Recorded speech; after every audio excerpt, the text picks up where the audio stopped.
जय हिंद।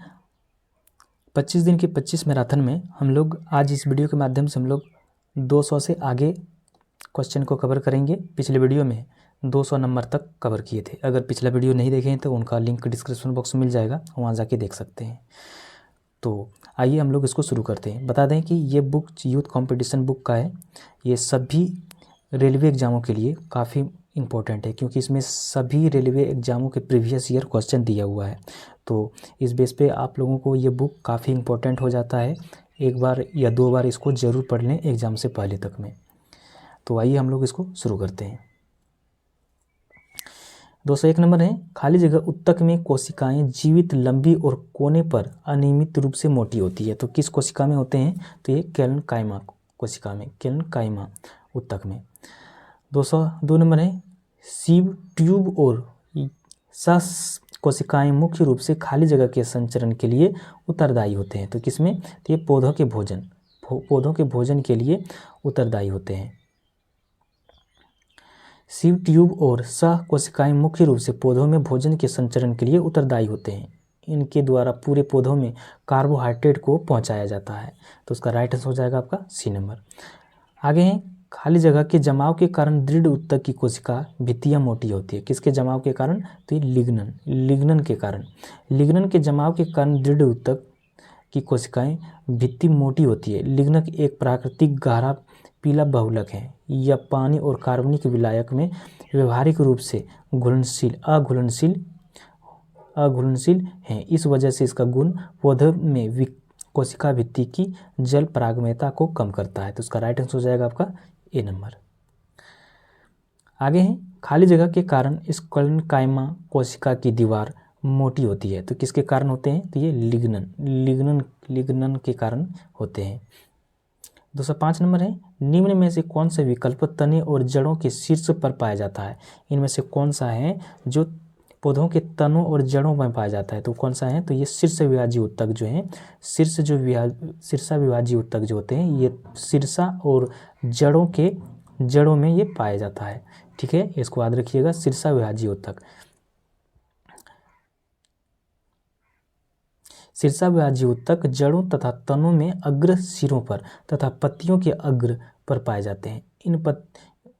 इन उत्तकों के निरंतर विभाजित होते रहने से यह जड़ व तने की लंबाई में वृद्धि करते हैं। अर्थात ये उत्तक जड़ व तनों के सिरों में पर वृद्धि बिंदु का निर्माण करते हैं। तो इसका राइट आंसर हो जाएगा ए नंबर।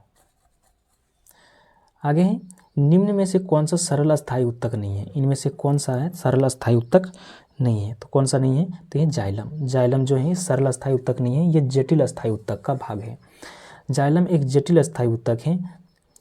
यह एक सोहन उत्तक है जो सोहन बंडल के अंदर पाया जाता है। यह उत्तक पौधों में जल के सोहन के कार्य करता है। ध्यान पे है कि फ्लोएम द्वारा जटिल सोहन उत्तक है जो पौधों की पत्तियों से भोजन को विभिन्न भागों तक पहुंचाने का कार्य करता है। तो उसका राइट आंसर हो जाएगा आपका बी नंबर।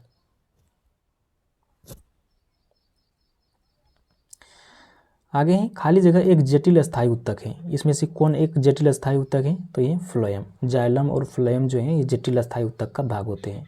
निम्नलिखित में से कौन सा एक सरल अस्थायी उत्तक नहीं है? सरल अस्थायी उत्तक कौन नहीं है? तो ये जाइलम ये सरल अस्थायी उत्तक का भाग नहीं है, जटिल अस्थायी उत्तक का भाग होते हैं। खाली जगह सामान्य अस्थायी उत्तक नहीं है। तो इसमें से जाइलम जो है अस्थायी उत्तक नहीं है। निम्नलिखित में से कौन सा एक सरल अस्थायी उत्तक नहीं है? सरल अस्थायी उत्तक कौन नहीं है? ये जाइलम। तो आप देख सकते हैं कि एक ही क्वेश्चन हर एक एग्जाम में, हर एक शिफ्ट, अलग अलग शिफ्ट में क्वेश्चन किस तरह से रिपीट होता है। तो इसलिए इसको पढ़ना बहुत ज़रूरी है। 211 नंबर है, निम्नलिखित में से कौन सा उत्तक मुख्य रूप से मृद कोशिकाओं से बना है? तो कौन सा है? तो ये जाइलम जो मृद कोशिकाओं से बना होता है। जाइलम उत्तक मुख्य रूप से मृद कोशिकाओं से बना है। यह एक सोहन उत्तक है। इसका कार्य जड़ों द्वारा अवशोषित जल तथा खनिज लवणों को पौधों के विभिन्न भागों तक पहुँचाना है। तो इसका राइट आंसर हो जाएगा ए नंबर। 212 नंबर है, पौधों में उस उत्तक का नाम क्या है जो जड़ों से पौधों के अन्य हिस्सों में पानी और खनिज पहुंचाता है? तो कौन सा है? तो यह जाइलम है, यह जाइलम। आगे, पौधों में कौन सा उत्तक पानी के सोहन करता है? पानी का सोहन कौन सा करता है? तो याद रखिएगा जाइलम जो है ये पानी का सोहन करता है। यानी कि कैसे याद रखिएगा इसको, जाइलम जे से होता है जाइलम और जे से जल, तो इससे याद आप रख सकते हैं। बाकी बात फ्लोएम जो होता है ये फूड को ट्रांसफ़र करता है, फूड को ट्रांसपोर्ट करता है फ्लोएम। 214 नंबर है, इनमें से कौन सी कोशिका जड़ों से पौधों के अन्य भागों तक जल का संचालन करती है? तो कौन सा? तो ये जाइलम करता है, जाइलम। अगर जल की बात करें तो सीधा समझ जाइएगा कि जाइलम ही करेगा। निम्नलिखित में से कौन सा पौधे में जल के वहन से संबंधित है? तो ये कौन सा है? ये है जाइलम। जाइलम उत्तक पौधों में जल के वहन से संबंधित है। जाइलम उत्तक पौधों के जड़, तना एवं पत्तियों में पाया जाता है। इसे चालन उत्तक भी कहते हैं। ये 4 विभिन्न प्रकार के घटकों में से बना होते हैं: वाहिकाएं, जाइलम तंतु तथा जाइलम मृदुत्तक से बना होता है। और वाहिकाएं क्या होता है? ये जल को तने द्वारा जड़ से पत्ती तक पहुंचाती है। वहीं पर वाहिकाएं या पौधों की जड़ से जल एवं खनिज लवण को पत्ती तक पहुंचाती है। जाइलम तंतु क्या कार्य है? ये मुख्यतः पौधों के यांत्रिक सहारा प्रदान करता है। वहीं पर जाइलम मृदुत्तक या किनारों की ओर पानी के पार्श्वीय सोहन में मदद करता है। तो इसका राइट आंसर हो जाएगा बी नंबर। 216 नंबर है, निम्नलिखित में से कौन से उत्तक का अंतरकोशिकीय क्षेत्र बड़ा होता है? तो किसका होता है? ये पेरेन्काइमा उत्तक में सभी कोशिकाएं समावेशी तथा पतली विभक्ति होती हैं। मृदुत्तक कोशिकाएं अंडाकार, गोल अथवा बहुमुखी होते हैं तथा कोशिकाओं के बीच में अंतरकोशिकीय क्षेत्र बड़ा होता है। तो इसका राइट आंसर हो जाएगा बी नंबर। 217 नंबर है, पौधों के तनों में छल्लों के रूप में पाई जाने वाली आकृति जो उनकी वृद्धि में सहायक होते हैं, निम्न में कौन से उत्तक पाया जाता है? इनमें किस में पाया जाता है? तो ये लेटरल मेरिस्टिक उत्तक में, पार्श्व विभाजीय उत्तक पादप में विभिन्न अंगों के अंदर लेटरल स्थिति में पाए जाते हैं।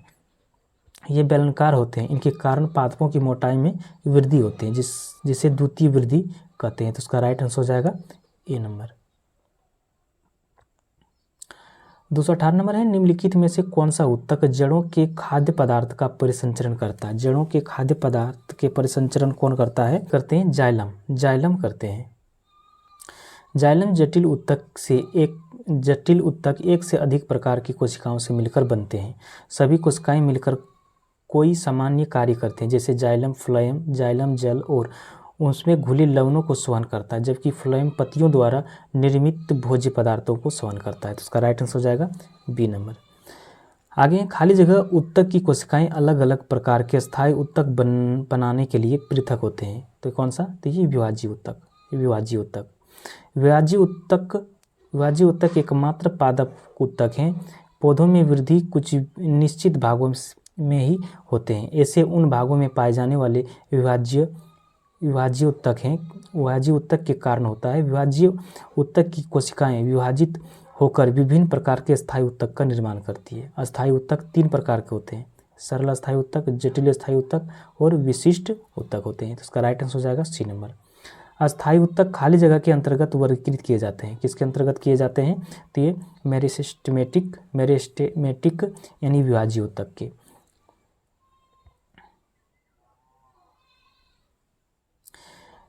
आगे हैं, मेरिस्टेमेटिक उत्तक एक विशेष भूमिका निभाते हैं और अपनी विभाज्य उत्तक करने की क्षमता को त्याग देते हैं और तब खाली जगह बनाते हैं। तो क्या बनाते हैं? तो ये अस्थायी उत्तक बनाते हैं। आगे हैं, खाली जगह उत्तक एकमात्र पादप उत्तक हैं जो कोशिका विभाजन द्वारा नई कोशिका का उत्पादन करता है। तो कौन सा है? तो ये है आपका जाइलम एकमात्र उत्तक है। तो इसका राइट आंसर हो जाएगा, इसका विभाज्य उत्तक या मेरिस्टिक उत्तक हो जाएगा। इसका राइट आंसर हो जाएगा सी नंबर।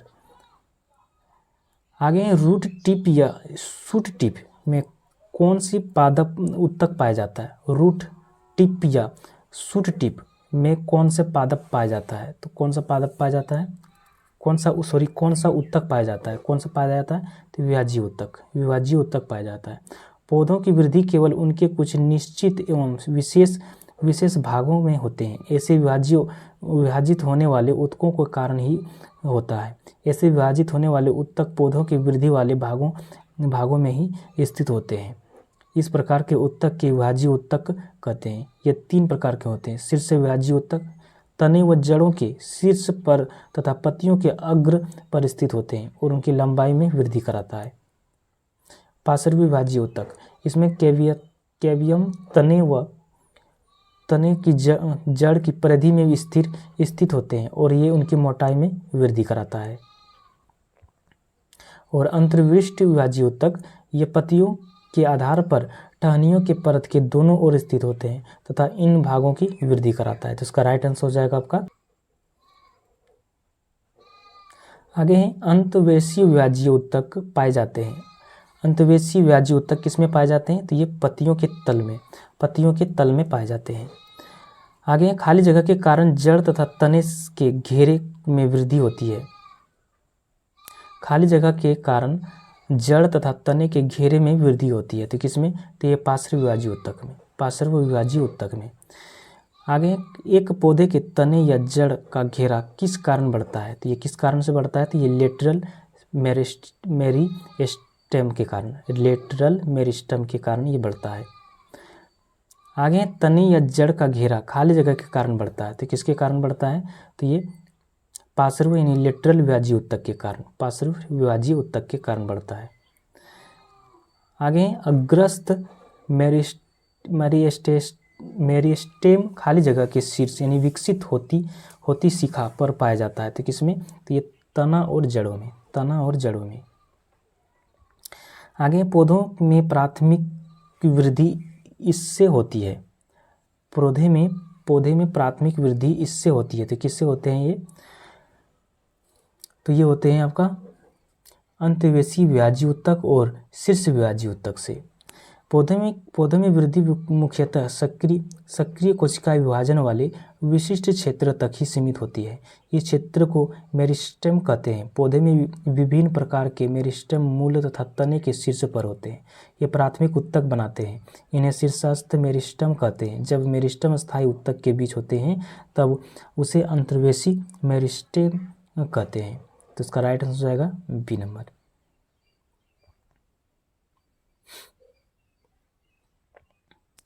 आगे एरियोलर उत्तक अंगों के खाली जगह स्थान भरता है, खाली जगह अंगों की सहारा देता है और उत्तक की मरम्मत करता है। तो कौन, तो ये करता है अंदर के स्थान भरता है और आंतरिक अंगों के सहारा देता है। तो इसका राइट आंसर हो जाएगा ए नंबर। एरियोलर उत्तक अंगों के अंदर का स्थान भरता है, आंतरिक अंगों के सहारा देता है और उत्तकों की मरम्मत करता है।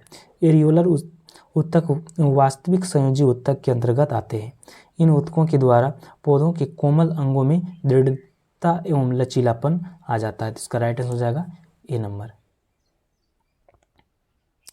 आगे 231 नंबर है, निम्न में से कौन से पौधे के उत्तक कोशिका विभाजन में सक्षम है। निम्न में से कौन से पौधे के उत्तक कोशिका विभाजन में सक्षम है, तो कौन है, तो ये विभाज्य उत्तक। विभाज्य उत्तक में कोशिका विभाजन की क्षमता होते हैं। यह मुख्यतः पौधों के वर्धी भागों में पाए जाते हैं। इसके अंतर्गत कोशिकाओं के वे समूह आते हैं जिसमें कोशिकाएं या तो विभाजित होने वाले हो या विभाजित हो रही हो या उनमें विभाजन की क्षमता होती है। इनमें निरंतर विभाजन से पौधे में वृद्धि होती है। तो इसका राइट आंसर जाएगा सी नंबर। 232 नंबर है, निम्नलिखित में से किन स्थायी उत्तकों में कोशिकाएं मृत होती है, तो किसमें, तो ये स्क्लेरेन कायमा में मृत होते हैं। स्क्लेरेन कायमा यानी दृढ़ उत्तक एक सरल अस्थायी उत्तक है। इसकी कोशिका भित्ति कठोर, मोटी तथा लिग्नो युक्त होती हैं। इस उत्तक की कोशिका मृत होती हैं क्योंकि इनमें किनारे पर सेल्यूलोज, हेमिसेल्यूलोज तथा लिग्नन की जमा होते हैं। ये उत्तक तने में सोहन बंडल के समीप, पत्तों की शिराओं में तथा बीजों और फलों के कठोर छिलकों में उपस्थित होते हैं। तो इसका राइट आंसर हो जाएगा सी नंबर। आगे है खाली जगह उत्तक मृत कोशिका के संयोजन से बना होता है। तो किसका? तो ये स्क्लेरोकाइमा के। आगे 234 नंबर है नारियल की छाल का निर्माण किस उत्तक के द्वारा होता है? तो किस उत्तक के द्वारा होता है? तो स्क्लेरोकाइमा उत्तक के द्वारा होता है। आगे किस प्रकार के उत्तक नारियल की भूसी बनता है? किस प्रकार के उत्तक के? तो ये स्क्लेरेनकाइमेटाइस फाइबर के उत्तक से। इसका राइट आंसर हो जाएगा सी नंबर।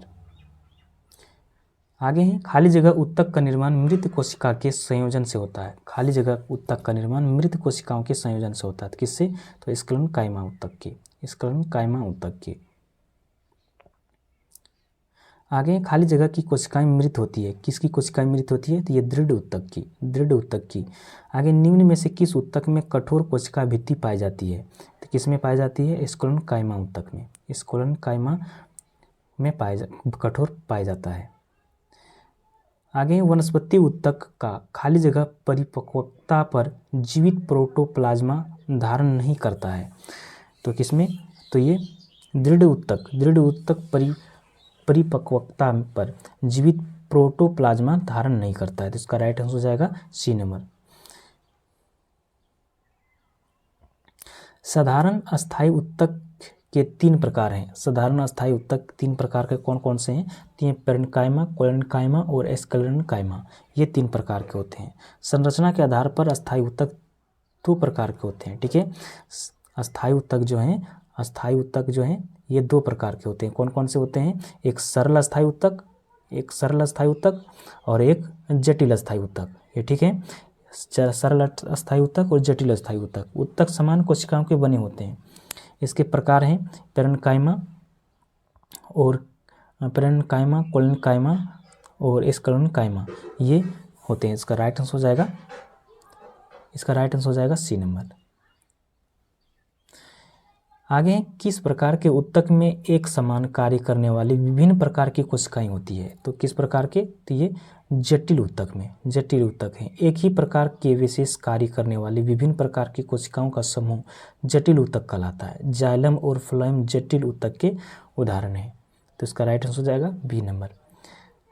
आगे है पादप कोशिका भित्ति किससे बनी होती है? पादप कोशिका भित्ति किसके बनी होती है? तो ये सेल्यूलोज और पैक्टिन की बनी होती है। पादप कोशिका भित्ति सेल्यूलोज और पैक्टिन की बनी होती है। कोशिका के अध्ययन को साइटोलॉजी कहा जाता है। कोशिका भित्ति केवल पादप कोशिका में ही पाई जाती है। तो इसका राइट आंसर हो जाएगा ए नंबर। आगे पौधों में फ्लोएम का कार्य होता है। पौधों में फ्लोएम का कार्य क्या होता है? तो पौधों में फ्लोएम का कार्य होता है खाद्य प्रवाह, यानी खाद्य का ट्रांसपोर्ट करता है वो। फ्लोएम या बास्ट पौधों का जड़, तना एवं पत्तियों में पाया जाता है। यह पत्तियों द्वारा तैयार भोज्य पदार्थों को पौधों के विभिन्न भागों तक पहुंचाता है। यह एक संचायक उत्तक है जो पौधों का यांत्रिक संरचना भी प्रदान करता है। तो इसका राइट आंसर हो जाएगा ए नंबर। आगे पौधों के सभी भागों में भोजन पहुंचाता है। तो पौधों में भोजन पहुंचाने का कार्य किसका होता है? तो ये फ्लोएम का होता है। और जल का पहुंचाने का कार्य कौन करता है? जाइलम। पौधों में फ्लोएम खाली जगह के परिवहन के लिए उत्तरदायी है। तो ये है आपका भोजन हो जाएगा। इसका राइट हो जाएगा ए नंबर। आगे खाली जगह पतली कोशिका भित्ति के साथ अपेक्षाकृत अवशिष्ट कोशिकाएं होती है। तो किसमें? पेरेन्काइमा में। मृदुत्तक एक जीवित सरल अस्थायी उत्तक तथा पतली कोशिका भित्ति होती है जो सेल्यूलोज से बनी होती है। इसके जीवद्रव्य में प्राय एक बड़ी केंद्रीय रिक्तिका होती है। इसकी कोशिकाएं प्राय समव्यासी तथा विभिन्न आकारों की होती है। कोशिका के मध्य अंतक्रियात्मक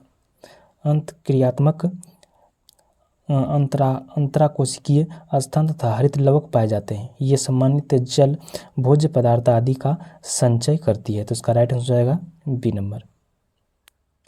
आगे खाली जगह में कोशिकाओं को ढीला पैक किया जाता है ताकि बड़े अंतक्रियात्मक रिक्त स्थान मिल सके। तो किसमें? तो ये मृदु उत्तक में। आगे हैं, खाली जगह में पतली कोशिका भित्ति के साथ अपेक्षाकृत गैर विशिष्ट कोशिकाएं होती है। किसमें? तो ये पेरेन्काइमा में, पेरेन्काइमा में होते हैं। आगे अधिक अंतर कोशिकीय प्रसार के लिए खाली जगह कोशिकाएं विरल रूप में संचरित होती है। तो किसमें होते हैं? ये पेरेन्काइमा में होते हैं। पेरेन्काइमा कोशिका के कुछ परतें ऊतक के आधारीय पैकिंग का निर्माण करती है, जिन्हें पेरेन्काइमा ऊतक कहते हैं, जो कि अस्थायी ऊतक का एक प्रकार है। यह पतली कोशिका भित्ति वाली सरल कोशिकाओं का बना होते हैं। ये कोशिका जीवित होते हैं। कुछ पेरेन्काइमा ऊतकों में क्लोरोफिल पाया जाता है, जिसके कारण प्रकाश संश्लेषण की क्रिया होती है। पेरेन्काइमा ऊतक में अधिक अंतर कोशिकीय प्रसार के लिए उसका कोशिकीय विरल रूप से संचरित होती है। जलीय पौधे में पेरेन्काइमा की कोशिकाओं के मध्य हवा की बड़ी वाहिकाएं होती है, जो पौधों को तैरने के लिए उत्प्लावन बल प्रदान करते हैं। तो उसका राइट आंसर हो जाएगा आपका डी नंबर। 250 नंबर है, खाली जगह ऊतक की कोशिकाएं बहुत सक्रिय होते हैं। इनमें घने कोशिका द्रव यानी साइटोप्लाज्म, पतली कोशिका रस भित्तियां, मुख्य नाभिक और कम रिक्तिकाएं होती है। तो यह है विभाज्य ऊतक। यह हो जाएगा इसका विभाज्य ऊतक के। विभाज्य ऊतक के अंतर्गत कोशिका के वे समूह आते हैं जिनकी कोशिकाएं या तो विभाजित होने वाली होती हैं या विभाज्य ऊतक हो रही होती है या उनमें विभाजन की क्षमता होती है। ये पौधों के वर्धी भागों में पाई जाती है। इसके विशिष्ट लक्षण निम्न हैं। ये गोल अंडाकार या बहुभुजाकार होते हैं। इसकी कोशिकाएं बहुत सक्रिय होते हैं एवं इनमें घने कोशिका द्रव्य, पतली कोशिका रस भित्तियां, मुख्य नाभिक और कम रिक्तिकाएं होती हैं। जीवद्रव्य संघनन केंद्रक बड़े तथा रसधानी छोटी होती है। तो इसका राइट आंसर हो जाएगा ए नंबर। निम्न में से कौन सा ऊतक कोशिका विभाजन में सक्षम है? तो कौन सा है? तो ये विभाज्य ऊतक है। आगे हैं, विभिन्न प्रकार के अस्थायी ऊतकों के निर्माण के लिए खाली जगह ऊतक की कोशिकाओं को अलग किया जाता है। तो किसका? तो ये मेरिस्टेमेटिक की। आगे पादप ऊतक मुख्यतः दो प्रकार के होते हैं, खाली जगह और खाली जगह। तो ये दो प्रकार के कौन कौन से होते हैं? ये एक विभाज्य ऊतक और एक अस्थायी ऊतक। विभाज्य ऊतक और एक अस्थायी ऊतक होते हैं। कोशिकाओं के समूह को ऊतक कहते हैं। पादप ऊतक दो प्रकार के होते हैं, एक विभाज्य ऊतक और एक अस्थायी ऊतक। निम्न में से कौन सा अस्थायी ऊतक का एक उदाहरण है? तो अस्थायी ऊतक का कौन सा उदाहरण है? तो ये जाइलम जो है अस्थायी ऊतक का उदाहरण है। अस्थायी ऊतक के कोशिकाएं प्राय अधिक विभक्त नहीं होती है। अस्थायी ऊतक जिनमें कोशिकाएं की संरचना होती है तथा उनके कार्य एक समान होते हैं, उन्हें सरल ऊतक कहते हैं। अस्थायी ऊतक जिनमें विभिन्न प्रकार की कोशिकाएं होती हैं, उन्हें जटिल ऊतक कहते हैं। जाइलम एक अस्थायी जटिल ऊतक है। तो इसका राइट आंसर हो जाएगा बी नंबर। 255 नंबर, निम्न में से कौन सा जाइलम का प्रकार नहीं है? जाइलम का प्रकार कौन सा नहीं है? तो ये सीव ट्यूब। जाइलम एक प्रकार का स्वहन ऊतक है। इसका मुख्य कार्य जल और खनिज के अवशोषण कर पौधों के पत्तियों तक पहुंचाना होता है। इसमें 4 प्रमुख कोशिकाएं होती है। तो ये एक वाहिकाएं, जाइलम मृदूतक, जाइलम तंतु। इनमें से सीव ट्यूब भिन्न है। यह द्रु में पाया जाता है। द्रु का मुख्य कार्य पत्तियों द्वारा निर्मित भोजन को पौधों के विभिन्न भागों तक पहुंचाना होता है। तो इसका राइट आंसर हो जाएगा आपका बी नंबर। आगे है, कौन सा ऊतक पौधों के प्रकाश संश्लेषण हिस्सों से सामग्री के परिवहन में मदद करता है? तो कौन सा है? तो ये फ्लोएम। पौधों में 2 प्रकार के चालन ऊतक पाए जाते हैं, जिनमें से एक जाइलम है और दूसरा फ्लोएम है। पादप ऊतक का मूल कार्य जड़ से तने एवं पत्तियों तक पानी एवं पोषक तत्वों, खनिज, लवण इत्यादि का परिवहन करता है, जबकि फ्लोएम ऊतक पौधों के प्रकाश संश्लेषण हिस्सों यानी कि पत्तियों में तैयार सामग्री शर्करा को पौधों के सभी भागों तक पहुंचाते हैं। तो इसका राइट आंसर हो जाएगा ए नंबर। दृढ़ ऊतक खाली जगह से बना है। दृढ़ ऊतक किससे बना होता है? तो ये निर्जीव कोशिका से। दृढ़ ऊतक निर्जीव कोशिका से बने होते हैं। यह ऊतक पौधों के तने, पत्तियों के सिरे, फलों तथा बीजों के बीजावरण में पाए जाते हैं। जिन पौधों में रेशे उत्पन्न होते हैं, उनमें से यह ऊतक प्रचुर मात्रा में पाए जाते हैं। तो इसका राइट आंसर हो जाएगा बी नंबर। रेगिस्तानी पौधों के बाह्य त्वचा में खाली जगह एक मोटी मोमी परत होती है। तो किसमें? तो ये क्यूटिन की। रेगिस्तानी पौधों में बाह्यतम में क्यूटिन की एक मोटी मोम जैसी परत होती है जो वाष्पीकरण की दर को कम करती है, जिससे पौधे अपना जल स्तर बनाए रखता है तथा सूखते नहीं हैं। क्यूटिन पौधे के बाहरी आवरण को ढक लेते हैं तथा जल प्रतिरोध के रूप में कार्य करता है। तो इसका राइट आंसर हो जाएगा बी नंबर। आगे वृक्षों में सामग्री के परिवहन में सहायक ऊतक को क्या कहा जाता है? वृक्षों में सामग्री के परिवहन में सहायक ऊतक को क्या कहा जाता है? पादप ऊतक में स्थायी ऊतक के दो भाग होते हैं, सरल ऊतक एवं जटिल ऊतक। इसमें सरल ऊतक का कार्य भोजन का निर्माण करना एवं यांत्रिक सहायता प्रदान करना तथा जटिल ऊतक का जाइलम एवं फ्लोएम ऊतक पाए जाते हैं, जिन्हें संवहन ऊतक कहते हैं। इनका कार्य जल एवं खाद्य पदार्थों का पौधों के अन्य अंगों से संवहन करना होता है। तो इसका राइट आंसर हो जाएगा बी नंबर। एक वृक्ष की बाहरी संरक्षी परत होती है। एक वृक्ष की बाहरी संरक्षी परत क्या कहलाता है? तो ये वल्कल कहलाता है। वृक्ष की बाहरी छाल एवं वल्कल की संरक्षी परत होते हैं। सेप या रस कैम्बियत फर्त तथा अंत काष्ठ के बीच में होती है। फित्त वृक्ष के केंद्र होते हैं जिस पर वृक्ष के भोजन संग्रहित होते हैं। तो इसका राइट आंसर हो जाएगा सी नंबर। अब है जैव अणु, लिपिड, प्रोटीन, न्यूक्लिक अम्ल।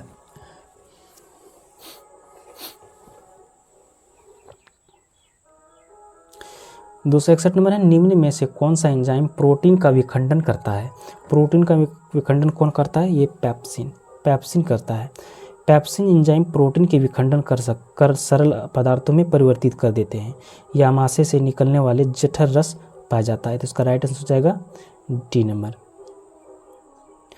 किस एंजाइम को पाचन क्रिया में अपना कार्य करने के लिए हाइड्रोक्लोरिक अम्ल की उपस्थिति की आवश्यकता होती है? तो किसमें? तो ये पैप्सिन एंजाइम में पाचन क्रिया में अपना कार्य करने के लिए हाइड्रोक्लोरिक अम्ल की उपस्थिति की आवश्यकता होती है। पैप्सिन एंजाइम भोजन में पाए जाने वाले प्रोटीन के पाचन करता है। तो इसका राइट आंसर हो जाएगा डी नंबर। आगे, जीवों में प्रोटीन निर्माण के लिए सूचना स्रोत क्या है? जीवों में प्रोटीन निर्माण के लिए सूचना स्रोत क्या होता है?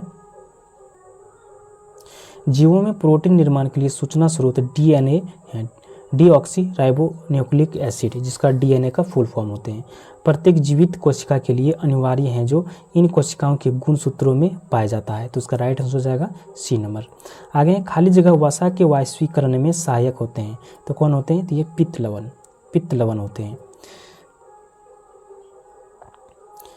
आगे, इनमें से कौन सा एंजाइम स्टार्च को सरल शर्करा में विखंडित करता है? तो कौन सा है? तो इमाइलेज है।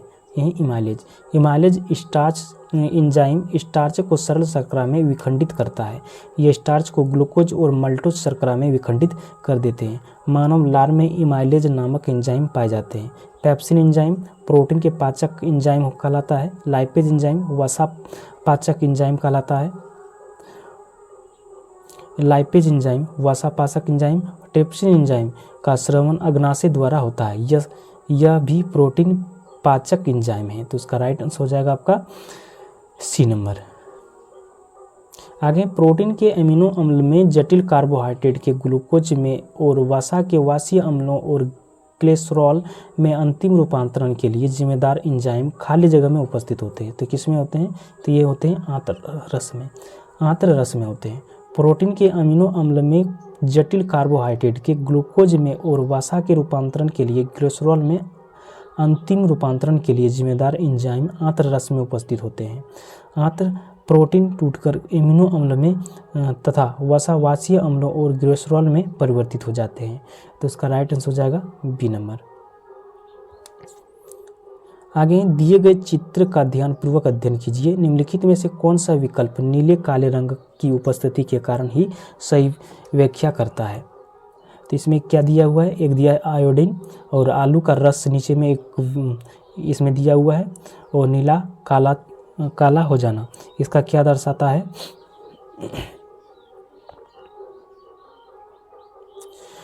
तो इसका राइट आंसर जो हो जाएगा ये हो जाएगा आलू के रस में स्टार्च होते हैं।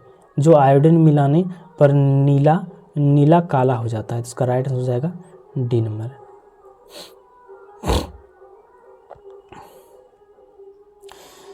आगे ग्लूकोज का रासायनिक सूत्र क्या है? ग्लूकोज का रासायनिक सूत्र होते हैं C6H12O6 होते हैं, C6H12O6। ग्लूकोज सबसे सरल कार्बोहाइड्रेट है। इसका रासायनिक सूत्र C6H12O6 है। यह जल में घुलनशील होते हैं। यह सजीवों के कोशिकाओं के लिए ऊर्जा का प्रमुख स्रोत होता है। तो इसका राइट आंसर हो जाएगा सी नंबर। आगे हैं प्रोटीनों को अमीनो अम्ल में जटिल कार्बोहाइड्रेट के ग्लूकोज में और वसा के वसीय अम्लों और ग्लिसरॉल के अंतिम रूपांतरण के लिए जिम्मेदार एंजाइम खाली जगह उपस्थित होते हैं। तो कौन से होते हैं? ये होते हैं आंत्ररस होते हैं। प्रोटीनों के अमीनो अम्ल में जटिल कार्बोहाइड्रेट के ग्लूकोज में और वसा के वसीय अम्लों और ग्लिसरॉल में अंतिम रूपांतरण के लिए जिम्मेदार एंजाइम आंत्ररस में उपस्थित होते हैं। आंत्ररस में विभिन्न एंजाइम लैक्टोज, इरिप्सिन, इमाइलेज पाए जाते हैं। यह हल्के पीले रंग के होते हैं। तो इसका राइट आंसर हो जाएगा डी नंबर। आगे केसिन एक प्रोटीन है जो खाली जगह में पाया जाता है। केसिन एक प्रोटीन है जो खाली जगह में पाया जाता है। किसमें? तो ये दूध में पाया जाता है। ये दूध में जो प्रोटीन पाया जाता है वो केसिन नामक ही प्रोटीन पाया जाता है। प्रोटीन अमीनो अम्ल के यौगिक होते हैं। प्राकृतिक में 20 से 22 प्रकार के अमीनो अम्ल पाए जाते हैं। प्रोटीन के संगठन कार्बन, ऑक्सीजन, नाइट्रोजन, हाइड्रोजन तथा सल्फर हैं। केसिन एक प्रोटीन है जो दूध में पाए जाते हैं। दूध का सफ़ेद रंग केसिन नामक प्रोटीन उपस्थिति के कारण होते हैं, जबकि गाय के दूध का हल्का पीला रंग बीटा कैरोटीन की उपस्थिति के कारण होते हैं। तो उसका राइट आंसर हो जाएगा डी नंबर। आगे मानव शरीर में ऊर्जा आवश्यकताओं के मापन हेतु किस मापन इकाई का प्रयोग किया जाता है? तो किस मापन की इकाई का प्रयोग किया जाता है? तो ये कैलोरी ऊर्जा मापन की इकाई है। यह मापन की मेट्री पद्धति के अंग है और इसका संगत SI प्रणाली में अब जूल का प्रयोग किया जाता है, किंतु भोजन में निहित ऊर्जा तथा कुछ अन्य उपयोग में अब भी कैलोरी का ही प्रयोग किया जाता है। तो इसका राइट आंसर हो जाएगा ए नंबर।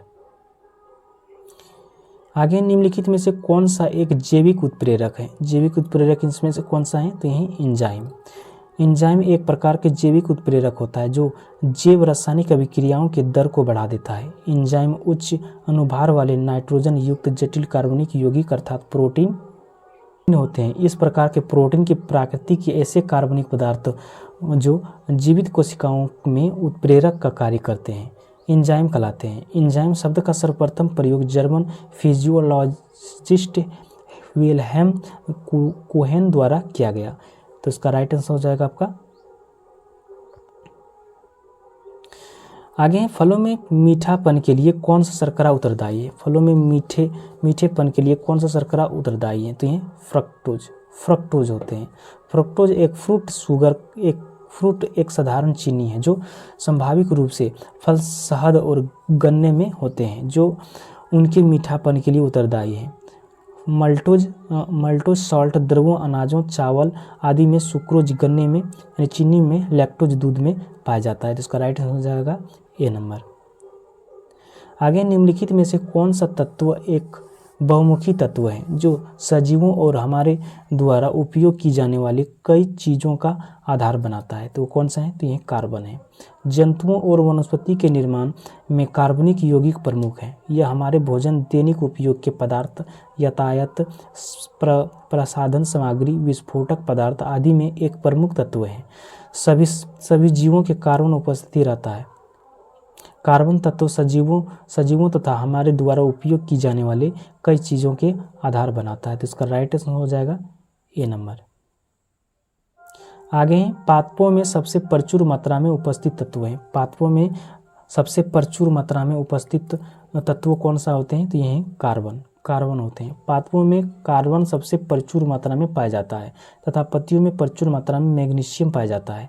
पादपों में वृद्धि एवं उपापचय के लिए निरंतर रूप से कुछ ही तत्व अनिवार्य माने गए हैं,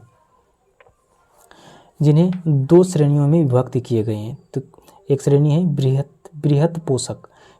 इसमें carbon, hydrogen, oxygen, phosphorus, nitrogen, sulphur, potassium, calcium और मैग्नीशियम आते हैं। वहीं पर सूक्ष्म पोषक की बात करें तो इसमें लोहा, मैग्नीज, तांबा, मॉलिब्डेनम, जिंक, बोरॉन, क्लोरीन और निकेल सम्मिलित होते हैं। आगे मानव शरीर का मुख्य हिस्सा किससे बना होता है? मानव शरीर का मुख्य हिस्सा किससे बना होता है? तो ये बना होता है पानी से। सबसे ज़्यादा हमारे शरीर में कौन सा किस चीज़ का मात्रा होता है? तो ये पानी की। आगे निम्न में से क्या मैक्रो पोषक तत्व नहीं है? तो ये कौन सा नहीं है? तो ये है आपका विटामिन जो है ये पोषक तत्व नहीं होते हैं।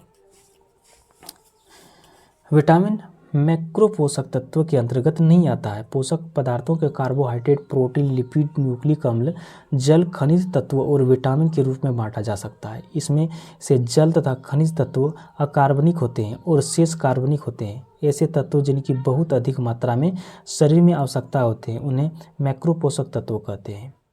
तो इसका राइट आंसर हो जाएगा ए नंबर।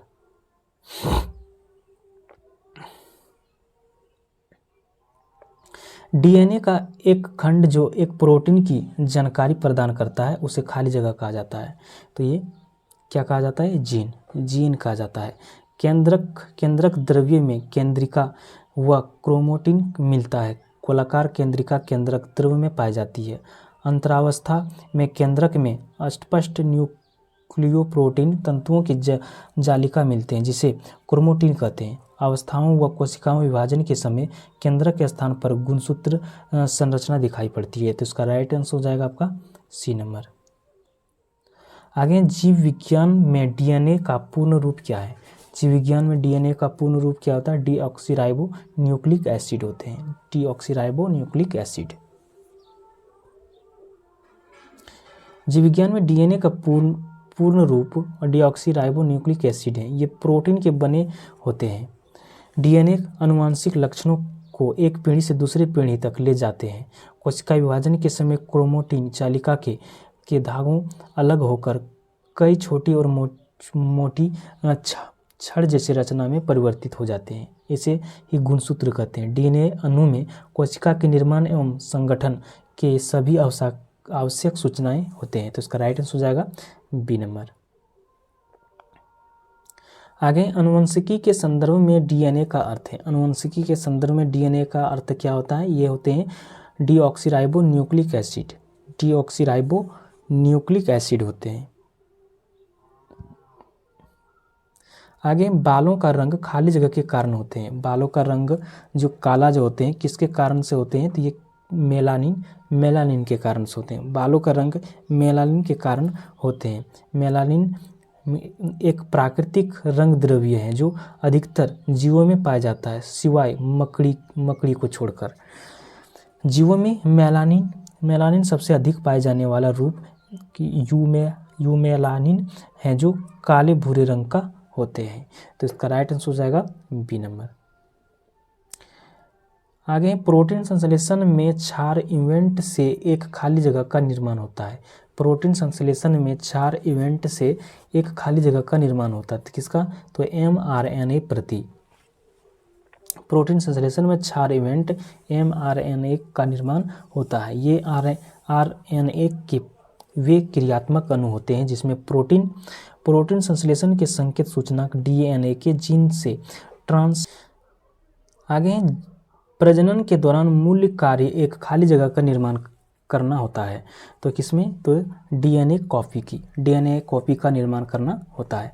प्रजनन के दौरान मूल कार्य एक डीएनए कॉपी का निर्माण करना होता है।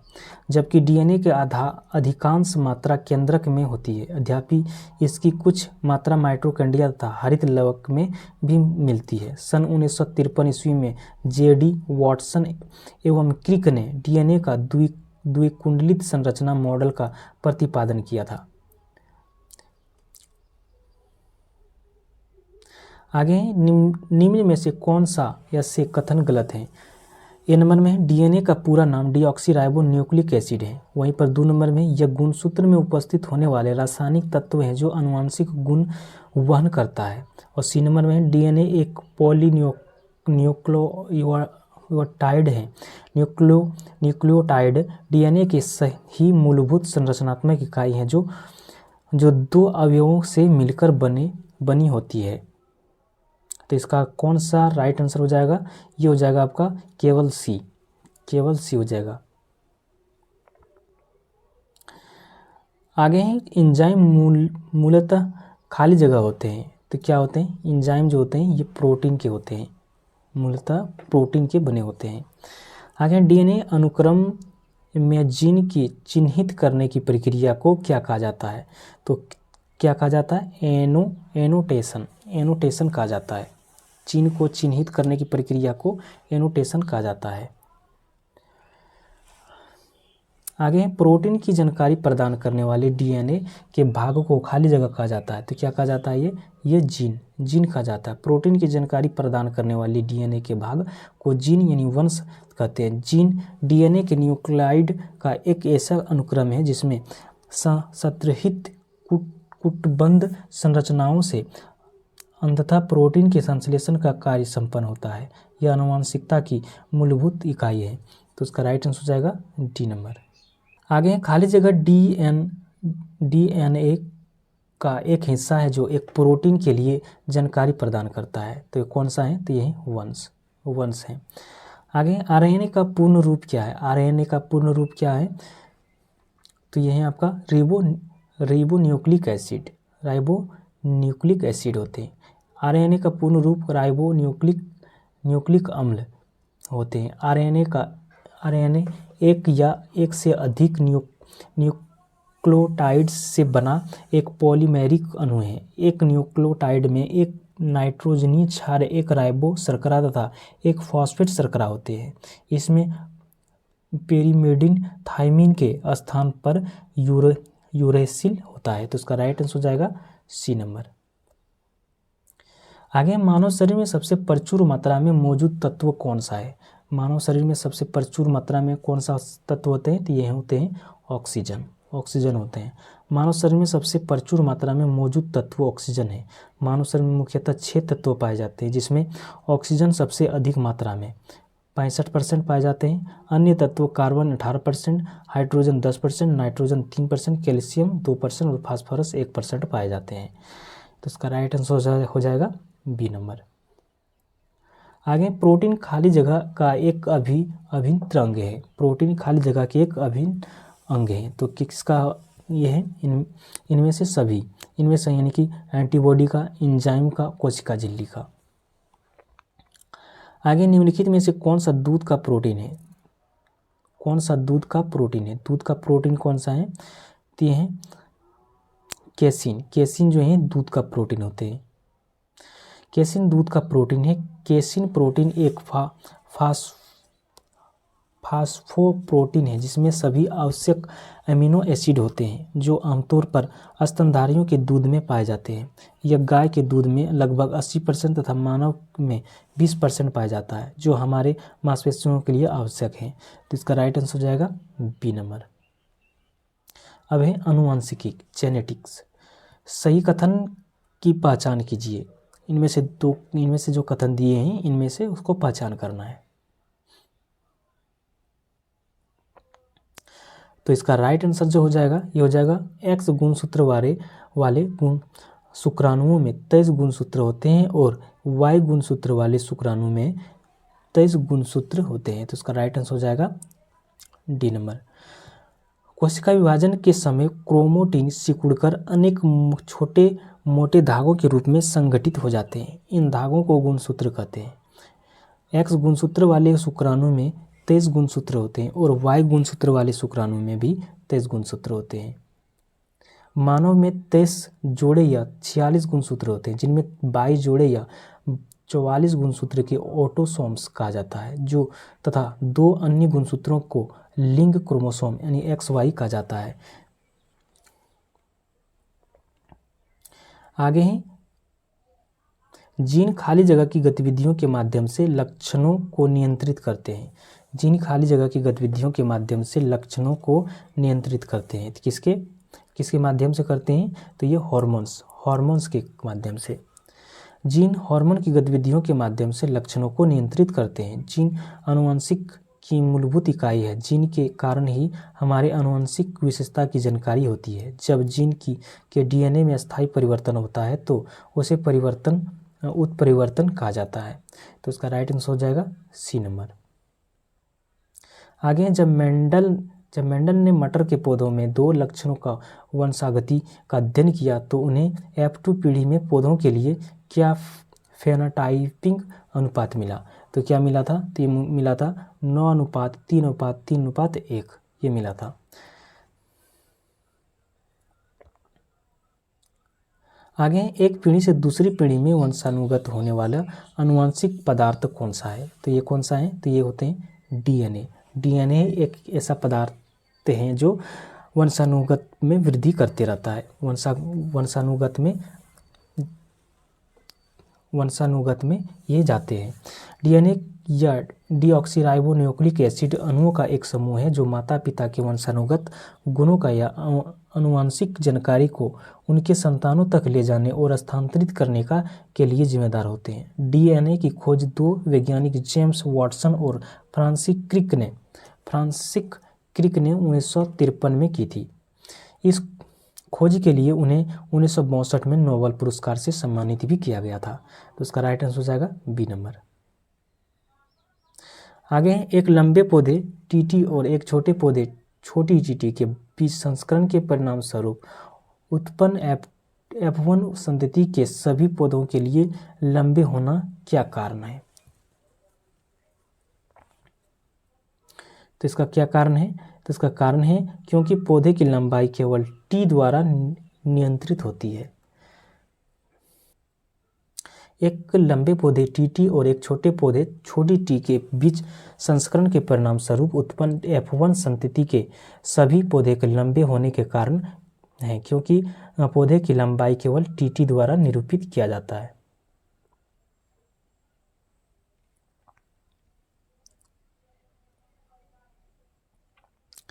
आगे खाली जगह में लिंग गुणसूत्रों का एक पूर्ण युग्म मौजूद होता है। खाली जगह में लिंग गुणसूत्रों का एक पूर्ण युग्म मौजूद होता है। किसमें?